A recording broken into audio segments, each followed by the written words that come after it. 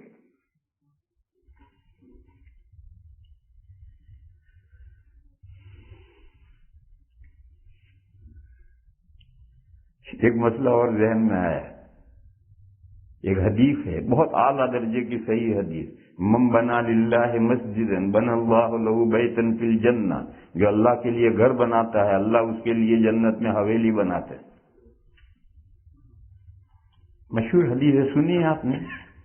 اس میں ہے جو اللہ کے لیے، اللہ کی خوشنودی کے لیے، بخاری شریف میں یہ حدیث ہے، اس کی شرح ہے عمدۃ القاری، اس میں ایک مسئلہ لکھا ہے کہ اگر کسی نے مسجد بنائی اور اس کے اوپر بانی کی حیثیت سے اپنا نام لکھا تو کان بعیدا عن الاخلاص، علامہ عینی نے کہا اخلاص گیا۔ اس نے مسجد بنائی اور اپنا نام لکھا بانی کی حیثیت سے کہ فلاں نے یہ مسجد بنائی، بخاری کے شارح نے کہا اخلاص باقی نہیں رہا، یہ تو تم نے ناموری کے لیے کیا ہے۔ ہاں دوسرے بندے لکھیں اس کی خواہش کے بغیر تو کوئی فرق نہیں پڑتا۔ ایک آدمی نے چندہ دیا، ساری مسجد کا مکمل ٹوٹلی خرچ دیا ایک آدمی نے، محلے والوں نے اس کا نام رکھ دیا بخاری مسجد، لیسٹر میں ایک مسجد ہے، اس کا سارا خرچہ سعودیہ کے ایک بخاری شیخ نے دیا ہے، اللہ کا نیک بندہ ہے، تو محلے والوں نے اس کا نام رکھ دیا بخاری مسجد، اور کہیں لکھا کچھ نہیں ہے مگر کہلاتی ہے بخاری مسجد، اس میں کوئی حرج نہیں۔ دوسرے نام رکھیں یا دوسرے لکھیں تو اس میں کوئی حرج نہیں، لیکن خود مسجد بنانے والا اگر اپنا نام لکھے بانی کی حیثیت سے تو بخاری کی شرح میں ہے کان بعیدا من الاخلاص، اخلاص سے بہت دور بات ہو گئی، اور اخلاص نہیں رہا تو ثواب کس بات کا؟ تو میں عرض یہ کر رہا تھا کہ یہ مسئلہ قرآن کریم میں ہے، اور یہ جو سلفی ہیں وہ اس کو بالکل مانتے ہی نہیں، خود روضہ اقدس کا فیض مسجد نبوی میں نہیں مانتے، وہ کہتے ہیں یہ سب سے بڑا بت یہ ہے۔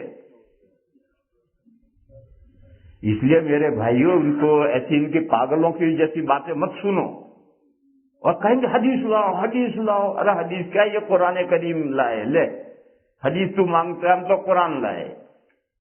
انہوں نے جو اصحاب کہف کی قبر کے پاس میں مسجد بنائی تھی اللہ نے اس پر رد نہیں کیا۔ جو لوگ کہتے تھے یہاں ہم یادگار بنائیں گے، لاٹ بنائیں گے، اللہ نے ان کا رد کیا، ربہم اعلم بہم، ان کا پروردگار ان کو خوب جانتا ہے، یادگار اور لاٹ بنانے سے کیا فائدہ ہے؟ اور پھر دوسری رائے جو حکومت کے ذمہ داروں کی آئی کہ ہم یہاں مسجد بنائیں گے تو اللہ نے اس کا رد نہیں کیا۔ معلوم ہوا کہ مسجد بنائی جا سکتی ہے، اور قبر پر نہیں، قبر کے ساتھ، اور اس قبر میں عبادت کرنے والوں کو، دینی کام کرنے والوں کو قبر کا فیض پہنچے گا، اور مسجد میں جو اعمال صالحہ ہوں گے اس کا فیض قبر والے کو پہنچے گا، دو طرفہ، اس کا فیض ادھر بھی پہنچے گا، اس کا فیض ادھر بھی پہنچے گا۔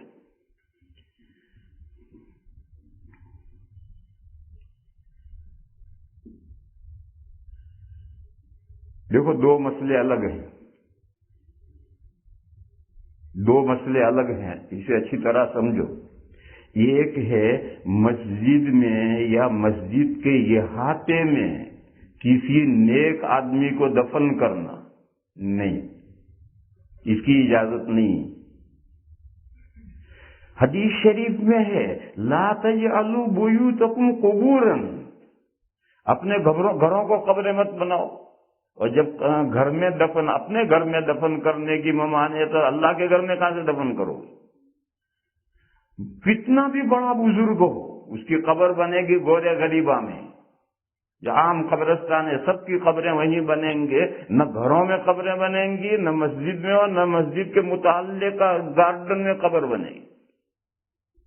اور آج کل یہ بدعت چل پڑی ہے، ہندوستان، پاکستان، بنگلہ دیش میں یہ بدعت چل پڑی ہے۔ کراچی میں مدرسہ بنوری میں حضرت مولانا یوسف صاحب بنوری قدس سرہ کی قبر مسجد کے ساتھ بنائی۔ کلکتے میں حضرت مولانا طاہر صاحب کی قبر مسجد کے ساتھ بنائی۔ مرکز نظام الدین میں 3 بزرگوں کی قبر مسجد کے ساتھ بنائی، جبکہ 500 گز کے فاصلے پر گورے غریباں ہے اور مرکز کے سارے وہیں دفن ہیں، مگر 3 بزرگ حضرت مولانا الیاس صاحب، مولانا یوسف صاحب، مولانا انعام صاحب ان کے مسجد کے ساتھ بنائی۔ گنگوہ میں مدرسے کے مسجد کے ساتھ بنائی، کٹک میں مسجد کے ساتھ، پتہ نہیں کتنی جگہ ہیں۔ یہ سب غلط ہے، چاہے وہ مرکز میں ہو، چاہے کراچی میں ہو، چاہے کلکتہ میں ہو، چاہے گنگو میں ہو، چاہے کہیں ہو، یہ سب غلط ہے۔ قبریں کوئی بھی بزرگ ہے، قبریں گورے غریبہ میں بنیں گی، مسجد کے ساتھ، مسجد کے احاطے میں قبر نہیں بنے گی۔ دوسرا مسئلہ، کہیں آلریڈی قبر ہے، اس کے قریب میں مسجد بنائی گئی، اور اس مسجد میں اعمال دینیہ جو قبر کی زیارت کے لیے آتے ہیں، وہ ٹھہرتے ہیں، نماز پڑھتے ہیں، یا وہاں مکتب شروع کیا، یا وہاں مدرسہ شروع کیا، یا ان کا جامعہ شروع کیا، یہ درست ہے۔ اور اس کی دلیل یہ اصحاب کہف کا واقعہ، قبر پہلے ہے اور ان کی قبر تو مسجد بعد میں بنائی گئی ہے۔ ہمارے یہاں دیوبند میں بھی یہی دارالعلوم کے جو سب سے پہلے بانی ہیں حضرت حاجی عابد حسین صاحب، ان کی جہاں قبر ہے جس قبرستان میں، اس سے تقریباً 200 گز کے فاصلے پر ایک چھوٹی سی قبر بنی ہوئی، وہ چھوٹی سی مسجد بنی ہوئی ہے کہ جو زیارت تو آئیں گے وہ یہاں نماز پڑھیں گے، بیٹھیں گے، آرام کریں گے۔ تو 2 چیزیں الگ ہے، پہلے سے مسجد ہے، اس مسجد کے احاطے میں دفن کرنا، جیسے گھر میں دفن کرنے کی ممانعت ہے، مسجد اللہ کا گھر ہے، وہاں کسی کا قبر نہیں بنے گی۔ اور یہ کہ کسی قبر کے پاس قبر کی زیارت کرنے کے لیے آنے والوں کی سہولت کے لیے، یا وہاں اعمال دینیہ مکتب یا مدرسہ شروع کرنے کے لیے کسی قبر کے پاس مسجد بنانا علیحدہ نیبر، اس کے پڑوس میں، اس میں کوئی حرج نہیں ہے۔ یہ اصحاب کہف کا واقعہ اس کی دلیل ہے۔ کل میں نے ایک بات کہی تھی، بعد میں کسی نے کہا کہ یہ بات فتنہ پیدا کرے گی۔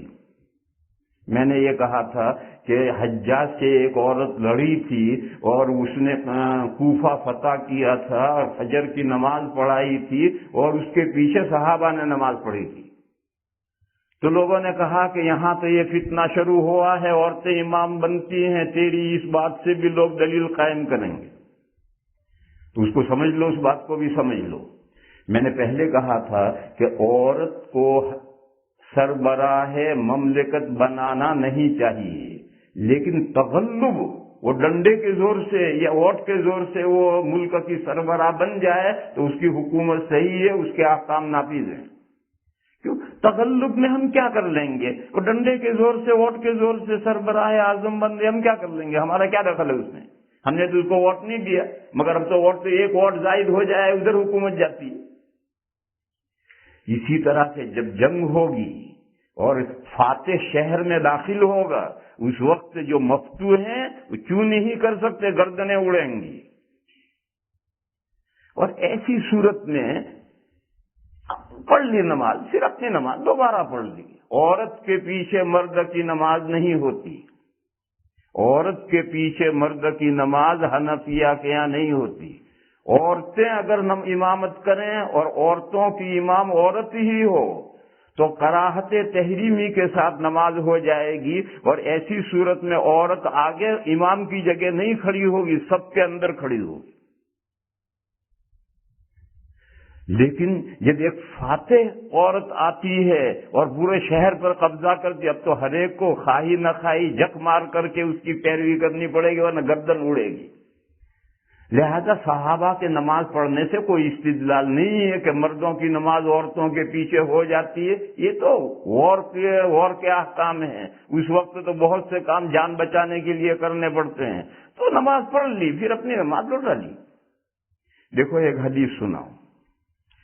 نبی پاک صلی اللہ تعالی علیہ وسلم نے فرمایا حضرت ابو ذر غفاری رضی اللہ تعالی عنہ سے کہ تمہارا کیا حال ہوگا جب تمہارے عمرا نماز کو مار دیں گے. دیکھو پہلے جو امیر ہے وہی آ کر نماز پڑھائے گا، دوسرا نماز نہیں پڑھا سکتا ہے. اور وہ امیر پڑھا ہے، سو رہا ہے، قیلولہ کر رہا ہے، ظہر کا وقت گزر گیا، عصر کا وقت شروع ہو گیا، اب آ کر ظہر پڑھا رہا ہے، نماز مار دی اس نے.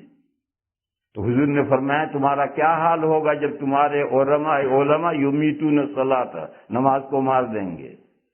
حضرت ابو ذر نے پوچھا یا رسول اللہ اس وقت کے لیے میرے لیے کیا حکم ہے؟ حضور نے فرمایا کہ ایسا زمانہ آ جائے تو تم وقت کے اندر اپنی ظہر پڑھ لیجیے، اور پھر جب بھی امیر آئے اور وہ ظہر پڑھائے اس کے پیچھے بھی پڑھ لیجیے. اگر اس نے وقت کے اندر پڑھا لی تو تمہارا کیا نقصان ہے؟ تم اپنی نماز وقت میں پڑھ چکے ہو. اور اگر اس نے وقت گزر کر عصر کے وقت میں ظہر پڑھائی تو بھی تمہارا کیا نقصان ہے؟ تم ظہر کی نماز اپنے وقت میں پڑھ چکے ہو. یہاں سوال یہ ہے کہ جب اس نے ظہر کی نماز اپنے وقت میں پڑھ لی تو گھر جانے کی اجازت کیوں نہیں ہے؟ گھر جانے کی اجازت اس لیے نہیں ہے کہ حاکم کے یہاں شکایت پہنچے گی، گردن اڑے گی. ڈکٹیٹری جہاں ہوتی ہے گردن اڑے گی. تو حضور نے فرمایا اپنی نماز پڑھ لو، پھر مسجد میں رکے رہو، پھر جب بھی امیر آئے نماز پڑھائے اس کے پیچھے بھی پڑھو. تم نے جو اپنی پڑھی ہے وہ فرض ہو گئی، اس کے پیچھے پڑھو گے وہ نفل ہو گئی.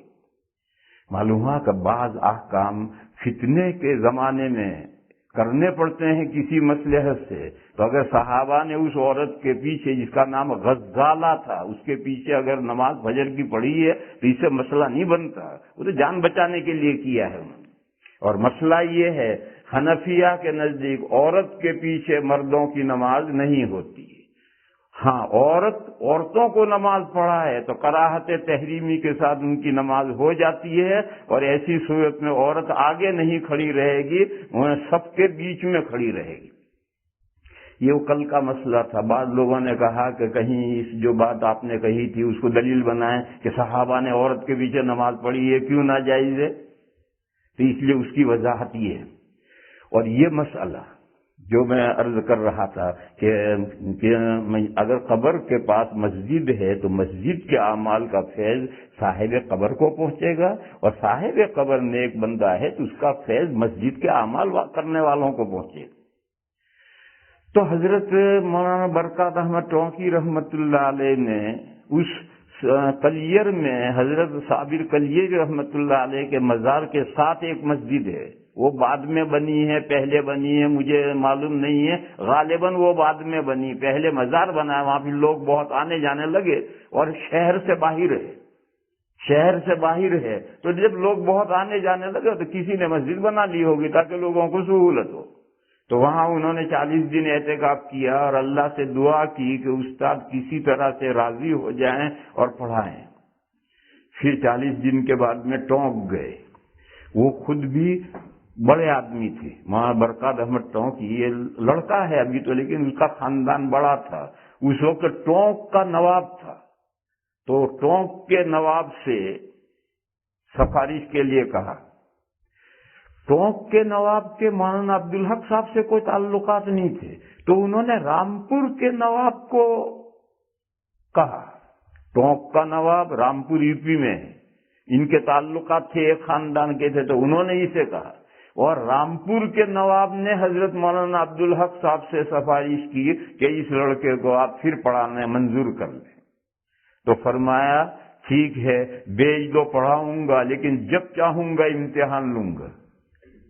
اب بھی وہی شرط ہے، بیچ دو پڑھاؤں گا لیکن جب چاہوں گا امتحان لوں گا. ان کا ٹھیک ہے. اس طالب علم کا یہ حال تھا کہ روزانہ سونے سے پہلے پچھلا تمام پڑھا ہوا یاد کر کے سوتا تھا. ممکن ہے کل پڑھنے جاؤں تو استاد کہیں آج امتحان ہے. روزانہ پچھلا سارا یاد کیے بغیر سوتا نہیں تھا، اور پھر پوری زندگی میں کبھی امتحان نہیں لیے. پھر امتحان، کیونکہ امتحان کا مقصد تو یہی جاننا تھا، اور استاد کو اندازہ ہو جاتا ہے کہ طالب علم کو پچھلا یاد ہے یا نہیں.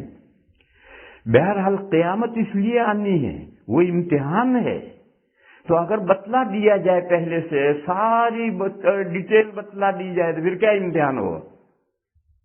اس لیے اللہ نے فرمایا کہ چاہیے تو یہ تھا کہ میں قیامت کی کسی کو بھنک ہی نہ پڑنے دیتا، اکاد اخفی. مگر اللہ کا کرم، اللہ کا احسان کہ تھوڑا بہت اللہ نے قیامت کے بارے میں بتا دیا. ایک تو یہی بات کہ قیامت ڈیفینیٹلی آنی ہے، آنی ہے، آنی ہے، آ رہی ہے، آ رہی ہے، پورا قرآن بھرا پڑا ہے. اور اللہ کے نبی صلی اللہ تعالی علیہ وسلم نے قیامت کی علامتیں قریب میں پائی جانے والی، تھوڑے فاصلے سے پائی جانے والی علامتیں بتائی، امارات الساعہ بتایا، تاکہ علامتوں سے آدمی پہچانے کہ قیامت نزدیک آ رہی ہے، قیامت نزدیک آ رہی ہے. لیکن بالکل صحیح ٹائم اللہ نے کسی کو نہیں بتایا. حضرت جبرائیل نے حدیث جبرائیل میں قیامت کے بارے میں پوچھا تھا تو حضور نے جواب دیا تھا، مل مسئول عنہا بعلم من السائل. قیامت کے بارے میں کہ قیامت کب آئے گی، یہ بات آپ بھی نہیں جانتے، میں بھی نہیں جانتا. سائل آپ ہیں، آپ بھی نہیں جانتے، اس لیے پوچھ رہے ہیں. مسئول عنہ میں ہوں، میں بھی نہیں جانتا، کیا جواب دوں. قرآن کریم میں آیت گزری ہے، یسألونک عن الساعۃ ایان مرساہا. یہ مشرکین آپ سے سوال کرتے ہیں قیامت کی کشتی کب لنگر انداز ہوگی پورٹ پر. مذاق، مشرکین مذاق اڑا رہے ہیں. قیامت کو شیپ بنائی، وہ شیپ پورٹ پر آ کر لنگر کب ڈالے گی. یسألونک عن الساعۃ ایان مرساہا قل فیما انت من ذکراہا. آپ جواب دیجئے، مجھے کیا لینا ہے کب آئے گی، مجھے تو اتنا ہی بتلانا ہے کہ قیامت آئے گی.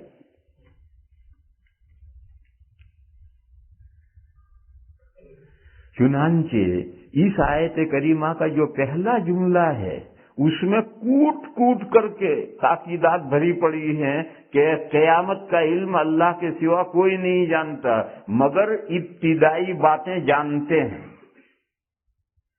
اللہ نے بھی قرآن میں بیان کر دی ہیں، حضور نے بھی نشانیاں بیان کر دی، ہم سب جانتے ہیں، لیکن آخری بات نہیں جانتے. وہ آخری بات کیا ہے، کب سور پھونکا جائے گا، کب قیامت کتنے سال کے بعد شروع ہوگی، یہ کوئی نہیں جانتا.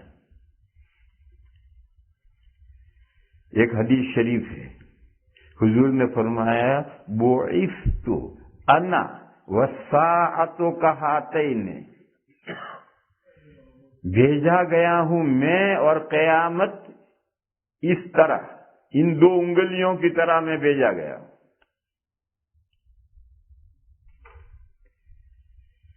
کیا مطلب؟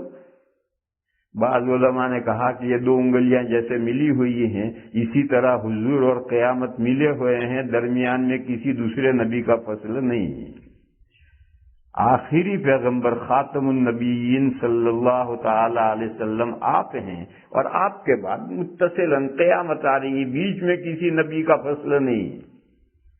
حضرت عیسیٰ علیہ السلام اور قیامت میں حضرت موسیٰ علیہ السلام، اور قیامت میں حضرت ابراہیم علیہ السلام، اور قیامت میں بیچ میں فصل ہے، مگر حضور اور قیامت میں کوئی فصل نہیں. اور یہ بھی ہو سکتا ہے کہ حضور نے ڈاٹا بنایا ہو. ڈاٹا جانتے، تم تو بڑے یورپ کے لوگ ہو. یہ پوری مسجد دارالسلام ہے، 16 سال سے یہ قائم ہوئی ہے. 16 سال میں کتنی آمدنی ہوئی، کتنا خرچ ہوا، اس کا ڈاٹا بنتا ہے. ایک سرخ لائن ہوگی، ایک ہری لائن ہوگی. سرخ لائن خرچ کی لائن ہوگی، ہری لائن آمدنی کی لائن ہوگی. یہ ڈاٹا کہلاتا ہے. تو ہو سکتا حضور نے یہ ڈاٹا بنایا ہو اور قیامت اتنی پیچھے ہے، حضور اتنا آگے ہے. حضور قیامت سے اتنا آگے آئے ہیں اور قیامت اتنی پیچھے آ رہی ہے. ہو سکتا ہے حضور نے یہ ڈاٹا بنایا ہو. اگر ڈاٹا بنایا ہے تو اس سے تو پھر یہ جاننا بہت آسان ہو گیا کہ حضور کے بعد کتنے زمانے کے بعد قیامت آئے گی. جاننا بہت مشکل ہے. کیوں؟ جو ڈاٹا ہوتا ہے اس کے سینٹی میٹر کے اعتبار سے مقدار ہوتی ہے کہ 1 سینٹی میٹر کا مطلب $1000 ہے. تو اب آمدنی والے کو دیکھے کتنا سینٹی میٹر ہے، اتنے ڈالر ہے، اور خرچ والے کو دیکھے کتنے سینٹی میٹر ہے، اتنے ڈالر. تو ڈاٹے کو سمجھنے کے لیے بیز سے ناپ معلوم ہونا ضروری ہے. یہاں سے یہ بیز ہے، اس بیز سے جو دونوں لکیریں چلی تو فی سینٹی میٹر کتنے ڈالر ہے یہ معلوم ہے، تو ہم یہ کہ سمجھ سکتے ہیں کہ آمدنی اتنی ہوئی، خرچہ اتنا، ڈالر زیادہ ہو گیا. اور یہ سینٹی میٹر 3 سینٹی میٹر ہے، یعنی $3000 خرچہ زیادہ ہوا، آمدنی 3000 کم رہی. مگر یہ بیس سے ہمیں حساب معلوم ہو تو ہم یہاں سمجھ سکتے ہیں. یہاں تو بیس سے حساب معلوم ہی نہیں. حضور نے جو ڈاٹا بنایا ہے اس کا بیس سے ہمیں حساب ہی نہیں معلوم. تو پھر ہم آگے کیسے بتائیں کہ حضور اتنے سال آگے آئے ہیں، قیامت اتنے سال پیچھے پیچھے آ رہی ہے. بہرحال حضور نے فرمایا مگر سمجھ میں کچھ نہیں آیا. اس لیے وہ پہلا مطلب ہی ٹھیک ہے کہ حضور اور قیامت ساتھ ساتھ آئے ہیں، بیچ میں کوئی فصل نہیں ہے. ہمارے جو یاد رکھنے کی بات ہے، ہم سب جانتے ہیں قیامت کا علم اللہ کے سوا کسی کو نہیں، مگر کچھ باتیں قیامت کے بارے میں ہم جانتے ہیں. ساری آخر تک کی نہیں جانتے مگر کچھ تو جانتے ہیں. اس سے جو آپ قرآن کریم کی آیت میں ہنس رہے اس پر کوئی اثر نہیں پڑتا. اب آگے چلو. دوسرا مضمون ہے، آگے 4 مضمون ہیں. اللہ تعالی بچہ دانیوں میں جو کچھ ہے، جو شخص ہے نہیں، بچہ دانی میں جو شخص ہے نہیں. یعلم ما، عربی میں ما غیر ذوی العقول کے لیے آتا ہے، چیز کے لیے. اس بچہ دانیوں میں جو چیز ہے اس کو اللہ جانتے ہیں. اللہ تعالیٰ بارش برساتے ہیں. اللہ تعالیٰ کوئی نفس نہیں جانتا کہ ٹومورو میں وہ کیا کرے گا. پلان تو بناتا ہے لیکن کرے گا کیا واقعی نہیں جانتا. ہم پلان بناتے ہیں، نہیں ہوتا. ٹومورو میں وہ کام کسی وجہ سے نہیں ہوتا ہے، جو اللہ چاہتے ہیں وہی ہوتا ہے. حضرت علی کرم اللہ تعالی وجہہ کا مشہور ارشاد ہے، عرفت ربی بفسخ العزائم. میں جو ارادہ کرتا ہوں پختہ، وہ پورا نہیں ہوتا ہے. اس سے میں سمجھتا ہوں کہ میرے ارادے کے اوپر کوئی پروردگار ہے جس کے ارادے کے مطابق کام ہوتا ہے. تو کل کیا کرے گا کوئی نہیں جانتا. کوئی شخص یہ بات نہیں جانتا کہ اس کی موت کہاں آئے گی. یہ 4 باتیں اللہ بچہ دانیوں میں جو کچھ ہے اسے جانتے ہیں، بارش برساتے ہیں. کل آئندہ کوئی نہیں جانتا کہ وہ کیا کرے گا، اور کوئی نہیں جانتا کہ وہ کس سرزمین میں مرے گا. ان 4 جملوں میں حسر کا کوئی لفظ نہیں. سب سے پہلا مضمون تو یہ سمجھو اس میں حسر کا کوئی لفظ نہیں. سمپل سنٹینس ہے. یعلم ما فی الارحام ينزل الغیث. سمپل سنٹینس ہیں، سادے جملے ہیں. حسر پیدا کرنے والا کوئی لفظ نہیں. پہلا جو جملہ ہے اس میں تو حسر کے کلمات ہیں کہ اللہ کے علاوہ اللہ ہی کے پاس قیامت کا علم ہے، لیکن ان جملوں میں کوئی حسر کرنے والا نہیں. مگر نبی پاک صلی اللہ تعالی علیہ وسلم نے ایک حدیث میں فرمایا کہ یہ 5 باتیں اللہ کے علاوہ کوئی نہیں جانتا. وہی حدیث جبرائیل، جب حضرت جبرائیل نے پوچھا تھا متی الساعہ، قیامت کب آئے گی، تو حضور نے فرمایا تھا کہ تمہیں بھی معلوم نہیں اس لیے پوچھ رہے ہو، مجھے بھی معلوم نہیں ہے، کیا بتاؤں؟ اور پھر فرمایا فی خمس لا یعلمہن الا اللہ، حضور نے فرمایا کہ یہ قیامت کی بات ان 5 باتوں میں سے ایک بات ہے جن 5 باتوں کو اللہ کے علاوہ کوئی نہیں جانتا۔ یہ حدیث شریف ہے، اعلیٰ درجے کی صحیح حدیث۔ حضور نے فرمایا کہ یہ قیامت کی بات ان 5 باتوں میں سے ایک ہے جن 5 باتوں کو اللہ کے علاوہ کوئی نہیں جانتا۔ معلوم ہوا کہ ان باقی 4 باتوں میں بھی اگرچہ کوئی حسر پر دلالت کرنے والا لفظ نہیں ہے مگر حسر ہے۔ کیسے حسر ہے؟ ایک انجن دلی جا رہا ہے، اس کے پیچھے 4 ڈبے جوڑ دیے، اس میں نہ کوئلہ ہے، نہ ڈیزل ہے، نہ پیٹرول ہے، نہ انجن ہے۔ جب انجن دلی جائے پہنچے گا تو یہ ڈبے کہاں جائیں گے؟ یہ ڈبے بھی دلی جائیں گے۔ جب پہلے جملے میں حسر کے الفاظ ہیں، کوٹ کوٹ کے بھرے ہوئے ہیں، ان کے ساتھ جب 4 ڈبے لگائے ہیں تو ان ڈبوں میں بھی حسر ہو گیا۔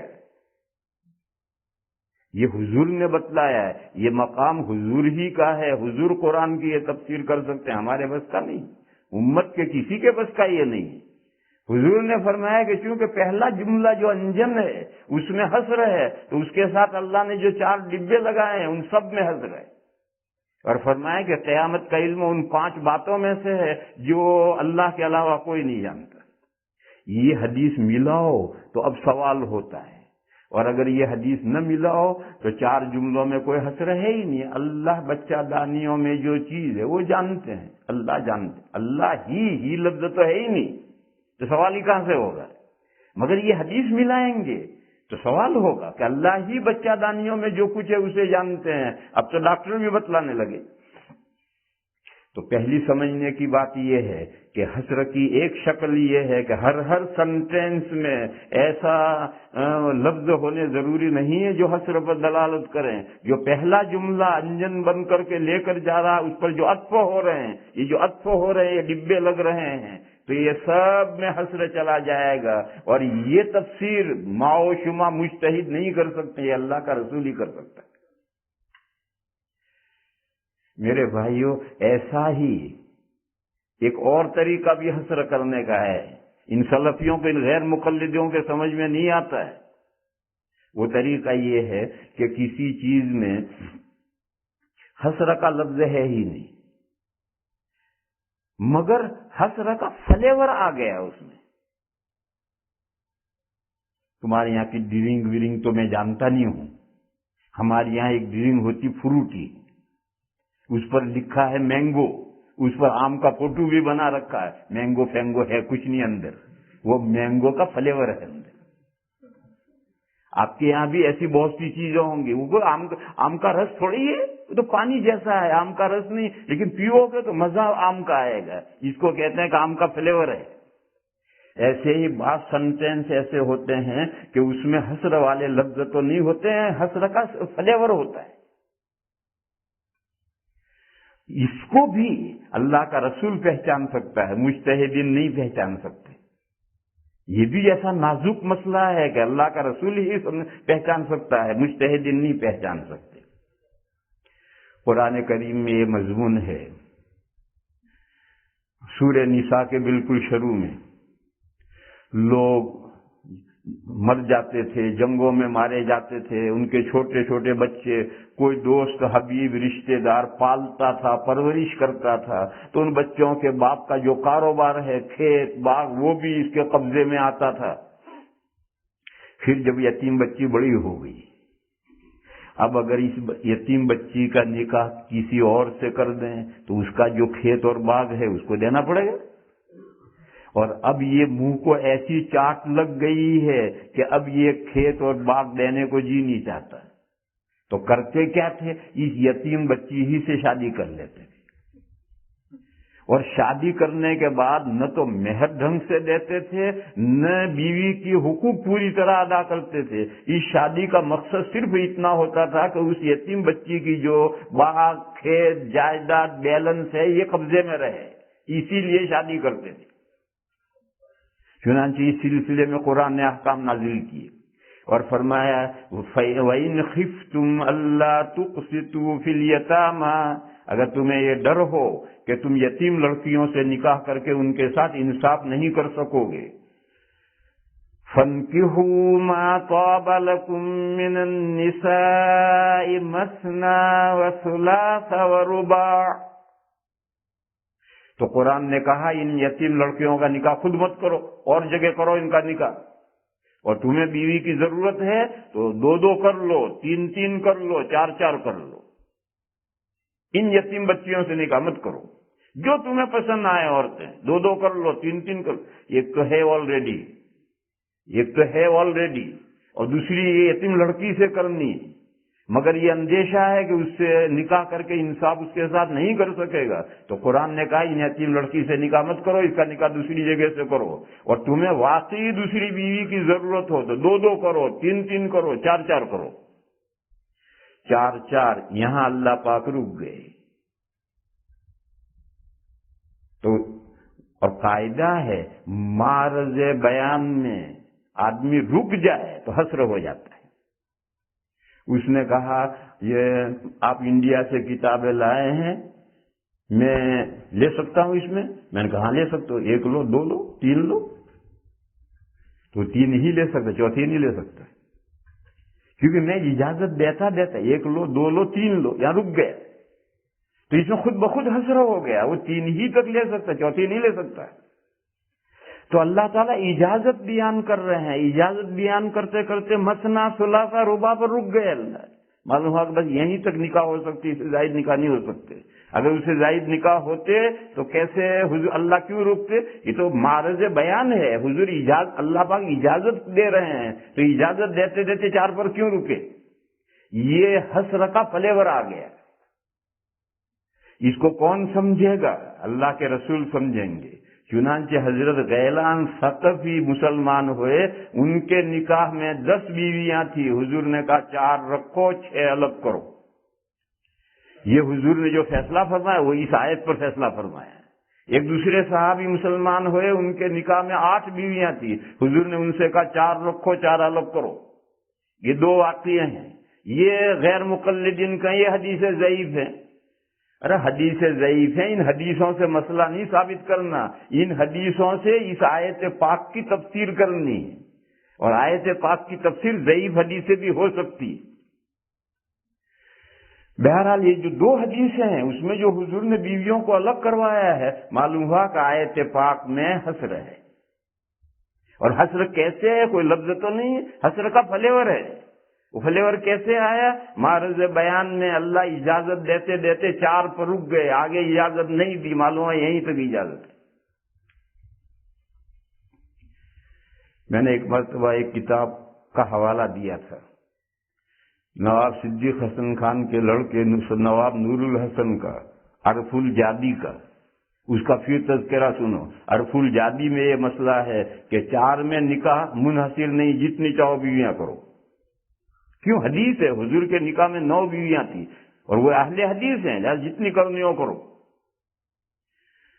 ان سے کہا کہ بھئی اس پر تو پوری امت کی یونٹی ہے، اجماع ہے کہ 4 سے زیادہ بیویاں نہیں ہو سکتی۔ تو نواب نور الحسن خان عرف الجادی میں کیا کہتے ہیں؟ اجماع کہاں ہے؟ ہمارا اختلاف ہے۔ وہ کہتے ہیں اجماع کہاں ہے؟ ہمارا اختلاف ہے۔ یہ اس نے عرف الجادی میں لکھا ہے کہ اجماع کہاں ہے؟ ہمارا اختلاف ہے۔ حالانکہ قاعدہ سنو، اجماع میں گمراہ فرقوں کے اختلاف سے کوئی اثر نہیں پڑتا۔ 4 ائمہ جس بات پر متفق ہوں وہ اجماعی بات ہے۔ جیسے تراویح کی 20 رکعتیں 4 ائمہ متفق ہیں، ایک مجلس کی 3 مرتبہ لی ہوئی طلاق ہیں، جبکہ تاکید کی نیت نہ ہو تو وہ 3 طلاق ہیں، 4 ائمہ متفق ہیں۔ سعودیہ نے جب یہ سعودی گورنمنٹ نئی قائم ہوئی تو انہوں نے ایک ہائی لیول کمیشن بٹھایا تھا، کیونکہ امام احمد کی رائے یہ ہے کہ ایک مجلس کی 3 طلاقیں 3 ہیں، اور علامہ ابن تیمیہ کی رائے اور ابن قیم کی رائے یہ ہے کہ نہیں 1 ہے۔ اب ان کے لیے پریشانی، سعودیہ والے ہمبلی ہیں، امام احمد کے فالو کرتے ہیں، اور امام ابن تیمیہ اور ابن قیم بھی ان کے بڑے ہیں، کیونکہ محمد ابن عبد الوہاب رحمۃ اللہ علیہ نے انہی کو بھیجے۔ اب گورنمنٹ کے لیے بڑا مشکل ہو گیا کہ کورٹ کیا فیصلے کرے، امام احمد کے قول پر فیصلے کرے یا ابن تیمیہ کے قول پر۔ ہائی لیول کمیشن بٹھایا اور انہوں نے 3 سال اس مسئلے پر ریسرچ کیا، اور اس کے بعد میں انہوں نے ایک پورا مجلہ شائع کیا ہے۔ اور وہ کسی کو دیکھنا ہو تو پاکستان کے ایک بڑے عالم گزرے ہیں، حضرت مولانا مفتی رشید احمد صاحب لدھیانوی، ان کی کتاب ہے احسن الفتاوی۔ اس احسن الفتاوی میں وہ پورا رسالہ بے انہی عربی انہوں نے فوٹو کر کے لے لیا ہے، جس کو دیکھنا ہو دیکھو۔ 3 سال کی تحقیق کے بعد انہوں نے 2 ٹوک فیصلہ دیا کہ قرآن و حدیث کے مطابق امام احمد علیہ الرحمہ کا مذہب ہے، ابن تیمیہ کا مذہب امام قرآن و حدیث کے مطابق نہیں ہے۔ اور قانون بن گیا کہ سعودیہ کی کورٹوں میں فیصلہ امام احمد کے قول پر ہوگا، 3 طلاقیں کا فیصلہ ہوگا، ابن تیمیہ کے قول پر فیصلہ نہیں ہوگا۔ تو اب چاروں ائمہ متفق ہیں، تو آج جس مسئلے پر چاروں ائمہ متفق ہے وہ اجماعی ہے۔ تراویح کی 20 رکعتیں ہیں، یہ اجماعی مسئلہ ہے۔ ایک مجلس کی 3 طلاق ہیں، اگر تاکید کی نیت نہیں ہے تو 3 ہیں، یہ اجماعی مسئلہ ہے۔ ایسے 4 ہی بیویاں ہو سکتی ہیں، 5ویں بیوی نہیں کر سکتی، یہ اجماعی مسئلہ ہے۔ اور غیر مقلدین اگر اختلاف کرتے ہیں تو میں نے قاعدہ بتایا ہے کہ گمراہ فرقوں کا اختلاف اجماع کو متاثر نہیں کرتا۔ اور سنو، اگر گمراہ فرقوں کا اختلاف بھی اجماع کو متاثر کرے گا تو صدیق اکبر رضی اللہ تعالی عنہ کی خلافت اجماعی نہیں رہے گی، ختم ہو جائے گی، کیونکہ حضور نے صدیق اکبر کا نام لے کر خلیفہ نامزد نہیں کیا، اشارے دیے۔ صحابہ نے بالاتفاق حضرت صدیق کے ہاتھ پر بیعت کی، تو اجماع امت سے حضرت ابو بکر صدیق کی خلافت ثابت ہوئی ہے۔ شیعہ نہیں مانتے، شیعہ نہیں مانتے، حضرت صدیق اکبر کی خلافت کو نہیں مانتے۔ تو اگر گمراہ فرقوں کا اختلاف اجماع کو اثر متاثر کرے گا تو صدیق اکبر کی خلافت بھی محل بحث میں آ جائے گی۔ اس لیے اس بات کو اسے سمجھو اچھی طرح سے۔ بات میں تو کہیں لے کر کہیں سے کہیں نکل گیا، اور یہ مسئلہ سمجھو اسے اچھی طرح سے۔ یہ یہاں حسر کیسے ہے کہ انجن میں حسر ہے، اس کے ساتھ 4 ڈبے لگائے ہیں، لہذا ان میں بھی حسر ہو گیا، اور یہ بات اللہ کا رسول ہی سمجھ سکتا ہے، اور اللہ کے رسول نے یہ بات بیان کی۔ اسی طریقے سے کسی جملے میں سنٹینس میں کوئی کلمہ حسر نہ ہو مگر اس میں حسر کا فلیور آ جائے تو حسر ہو جاتا ہے۔ یہ بات بھی اللہ کا رسول سمجھا سکتا ہے، دوسرا کوئی نہیں سمجھا سکتا۔ اور وہ فلیور کیسے آیا کہ اجازت دیتے دیتے دیتے اللہ پر 4 پر رک گئے۔ معلوم ہوا 4 سے زیادہ بیویاں جائز نہیں ہیں، ورنہ اللہ تعالیٰ 4 پر نہ رکتے۔ اتنی بات آج ہے، باقی یار زندہ صحبت باقی۔ وآخر دعوانا ان الحمدللہ۔